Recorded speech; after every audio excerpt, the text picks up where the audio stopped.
And we are joined today by the one and only Reverend Al Sharpton. He's got a new book out. It's called Rise Up, Confronting a Country at the Crossroads.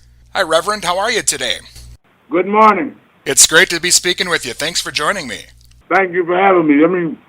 You caught me in between my shows. I'm swallowing something. Go ahead. I'm sorry. Oh, that's okay.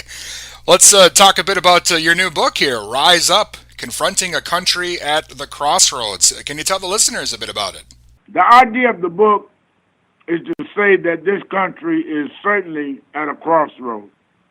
When you look at the fact that for the last half century, we've had the civil rights movement, the women's rights movement, the LGBTQ community movements, and moved toward a fairer, more equal, and just society. And over the last 3 or 4 years, we've become more polarized. We started going backwards, canceling police reform, literally the Justice Department stopping consent decrees that they had put in certain cities that had a pattern of police abuse. We saw voting rights being rescinded, people purged off the polls, off of their voting roll lists in certain states, voting sites turned around, moved back on issues of where the Supreme Court now is being stacked with right-wingers. Roe versus Wade is at jeopardy. We are at a crossroads. And my book is to say we need to rise up and deal with what road we're going to lead the country down. I give some of the policies. I also talk about some of the people involved and some of the interaction I've had with Donald Trump over the last 35 years, pro and con, with President Obama. And then at the end, tell people you must stand up, rise up, and do something yourself to make the country be the country that you want it to be. You may not lead marches like me or rallies. You may not have access to media, but you can do things in your own home. People that live in your house, are they registered to vote? Do y'all have these discussions? Your own circle, your social media friends, your pool buddies, whatever it is, it's time to rise up and make sure this country is going in the right direction, and you should be part of it. Absolutely. And again, the new book, Rise Up, is available now. I know you go into a lot of details about your life and your experiences as well. And, talking about a crossroads as the country is in right now, race relations especially, contentious. Of course, we know that here in Minnesota for sure with the death of George Floyd. I know that's something that you've been working against for a long time.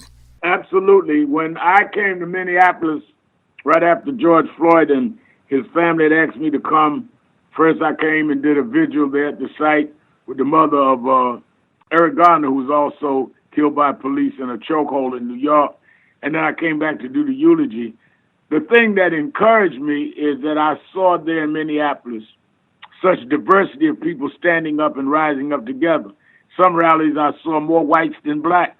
And I think that's a good thing because we must rise up together. We must fight for each other. That's why in the book, I don't only talk about blacks' conditions. I certainly do that. But I talk about women's and the gender inequality. I talk about the LGBTQ rights. I talk about climate change. Because if we don't have an intersectional movement, we will not be successful. And again, Rise Up, Confronting a Country at the Crossroads is out now. And Reverend, I got to ask you, I'm a huge fan of James Brown. I know you guys were close friends for many years. How do you think he would be reacting to what's happening now? Do you think he could save the country, kind of like he saved Boston back in the day? I think he would try. He certainly was one that would take a stand, and I think that he would stand up now.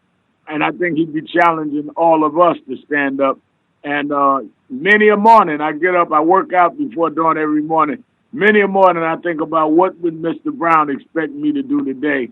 He was like a father figure to me, and he's still presently in my spirit every day.